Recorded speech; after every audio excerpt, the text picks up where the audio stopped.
We're going to look at Devil Jin. Everyone, Mullet Guy Tekken here, and we are going to look at Devil Jin's top 5 moves in my opinion, and the ones that I like using when I play, so let's get right into it.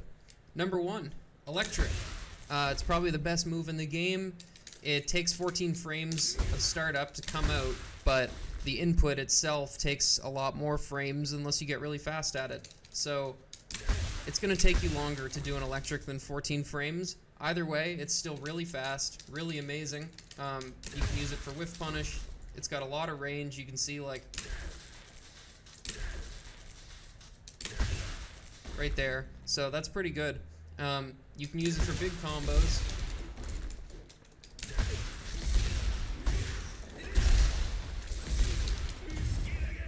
Especially in heat.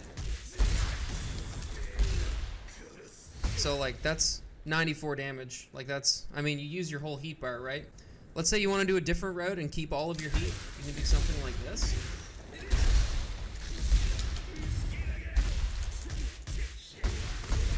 $87 damage, and look at all the heat you have left. I'm not going to talk about his heat smash in this video because his heat smash is just broken and it's too good, and I don't want to create bad habits. They're probably going to nerf his heat smash, but it doesn't matter. His other moves are so good anyways that, you know, let it happen. But try to create good habits in your play. Don't just spam his heat smash. If you really like Devil Jin and you really want to get good at him, I would honestly recommend to avoid using it to try to save your matches. Try to use something else. For example, he has a heat smash that is an unbreakable grab, and there is quite a bit of counterplay to this. They can duck the shackle. They can duck the last part of the grab. Try to use that more often. You have to actually catch people off guard with it. A lot of people don't know about it still, and so you'll get free rounds anyways from it, but it's not this full screen, you know, bullshit thing like his heat smash that tracks to every side, up and down, left and right. You know, like, this is just ridiculous. So I'm not putting it in my top 5 moves. I don't even want to talk about it. Next move, Shackle. Shackle 1 in particular. So Shackle is plus on block, plus 11, plus 8. However, you can get floated out of the middle of the shackle. Right there. So if you're not careful, you can actually get floated out of this. Your opponent has to react to it, but it can happen. And if they're doing that, you can not press. And if you're fast enough, you might even be able to launch them. Out of shackle, you get a lot of different mix-ups. Let's take him off block.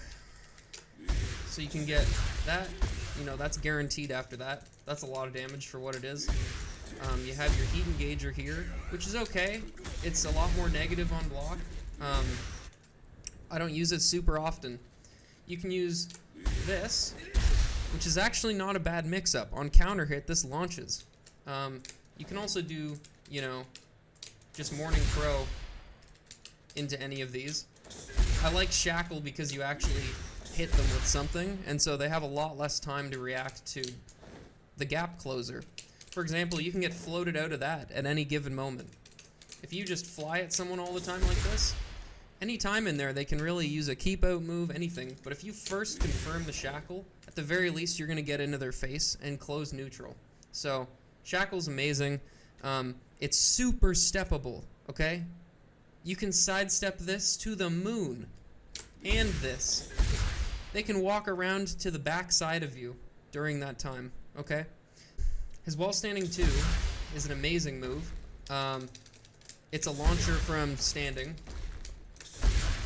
And the idea behind his wall standing 2, in my opinion, is you want to use it to mix up your hell sweep stuff. Okay, so when you're hell sweeping people and you're wave dashing at them, I've found people really, you know, they do not want to get hell sweep. And I can't really blame them, but, like, they really don't want to get hell sweep.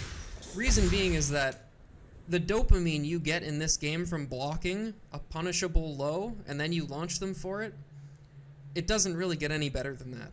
And so, you know, a hell sweep, for example, this Oki setup only does 32 damage. That's not much. You could opt for his higher damage version. 45 damage. That's a pretty sizable chunk, right? But, you know, you kind of reset neutral with it. People want to block that over something like this. 67 damage, right? It's over 20 more damage than the Hell Sweep. But they want to block it because if they block it, they get to combo you, you know? And so it's that extra level of dopamine that you get from blocking a Hell Sweep. And you also go, oh, that Mishima bastard, you know, trying to Hell Sweep me. Not today. So what you do is if you're Hell Sweeping them and you're wave dashing in, people just assume you are going to Hell Sweep them as soon as they see this. As soon as they see that wave dash, they will crouch. You have multiple options out of crouch. You could do samsara, right? But it's kind of slow. You could also do while standing 3. That's also pretty slow. Your best option is to do while standing 2 out of wave dash, which requires a cancel. It's a little tricky to do and you'll have to practice it right there. So you can... It requires a really tight timing. But you see, you can't even tell the difference. You can't tell if I'm going to Hell Sweep or if I'm going to do a while standing 2. While standing 2 is only minus 12 on block. So you're basically not launch punishable by most things that I know in this game unless you're going against a Lee or something. So that's really good. It also tracks to your weak side. So if someone is stepping your moves, I believe to the left is where you're supposed to step Mishima's, because it can sidestep the Hell Sweep and a lot of other things. While standing 2 tracks to your weak side, and so, you know, someone stepping to your left will get hit by this for a pretty far radius around you. So use it to mix in with your Hell Sweeps. It's an amazing move. You can use it...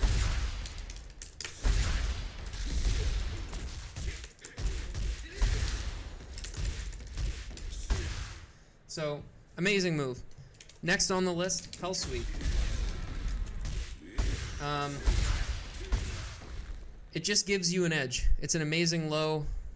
It's launch punishable. It's risky. Don't use it all the time. If you're smart when you use it, it's one of the best moves in the game. You have options out of this low for more damage. You have Oki setup options. Do things like that and just let him fall. So you can also just do this. Underrated. This is really good. If you're at the wall, this will really piss them off. Super good. Next thing, Demon Paw. Forward, forward 2.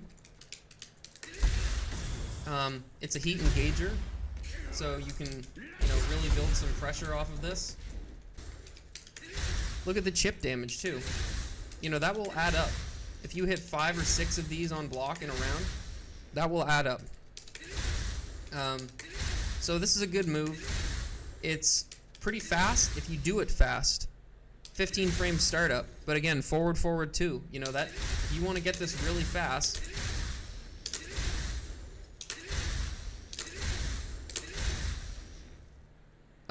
it's going to take some practice. So, Demon Paw is a great move. Again, very, very steppable. Very steppable. People will step this, and you will die. It also doesn't have as much range as you think. Look at that. For example, like, Demon Paw.